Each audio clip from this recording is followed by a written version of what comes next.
સુધી તમારે આ વિચારવી પડશે. આમ ટેસ્ટ ટ્યુબ પકડેલી અને મોમ આયોડિનના ટીપા નાખતું.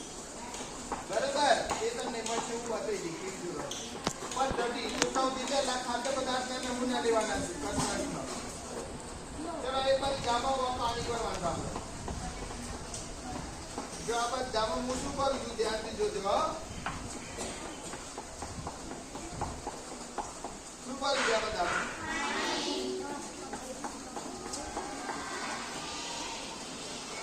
આ બધામાં શું કરું છું?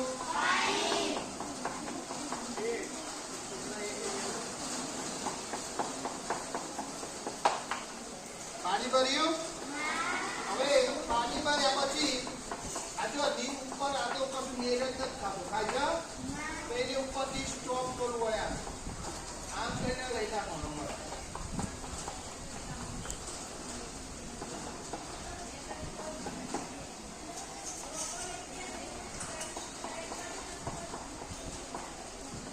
આવું તો તમારે આવું ડોળા કાઢી એ થાય.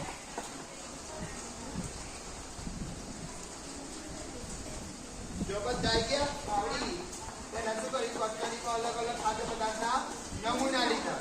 એ બધામાં શું રેડ્યું? પાણી. પછી બધાને શું કરવાનું? હલાવીને મિશ્રણ કરો. હવે એમાં શું નાખવાનું છે? થોડા એક આગળ સોલ્યુશન છે. જો તમે સામાન્ય ટપવું પડે ને તો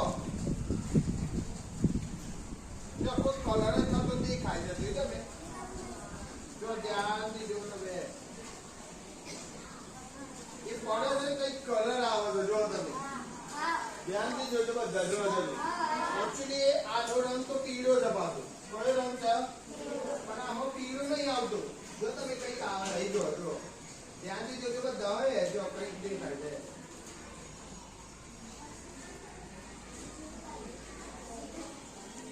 જોઈ તમે એટલે કાર્બોદિત વધારે આદિ પાસે 20 એમ્પિયર થઈ જાય છે. જો તમે બોલો એટલે એ નોટ એમ કે ચોખામાં કાર્બોદિત હાજર છે. બરાબર. પછી આ શું હતું ભાઈ? આ શું હતું? બોલો.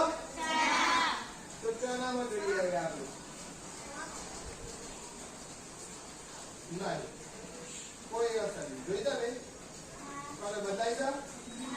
એટલે ચણામાં કાર્બોદિત હાજર નથી. શાનો લોટ હતો?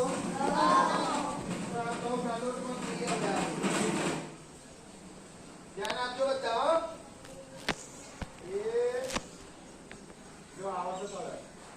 જો આવી જાય. જોઈ તમે પેલામાં આવ્યું તો કોઈ આમાં આવે છે. જોવા ધ્યાન દીધે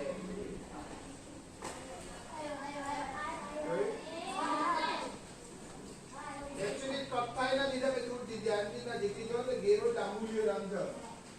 કઈ જા ગેરો ડાંબુડિયો રંગ કહેવાય આને. બરાબર. જો એટલે નોટ શું થાય તો ગૌમાં પણ કાર્બોદિત હાજર છે.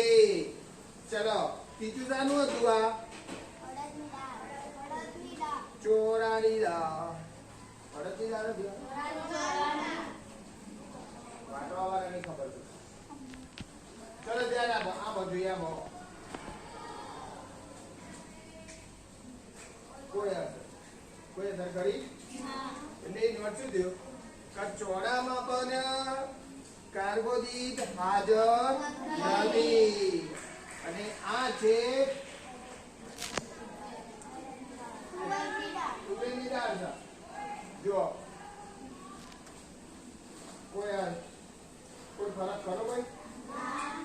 આ મહિને છે તો શામાં હાજર આવ્યો ભાઈ? કાર્બોદિત શામાં હાજર આવ્યો? ચોખા અને ઘઉંમાં. અને શામાં હાજર ન આવ્યો? ચણા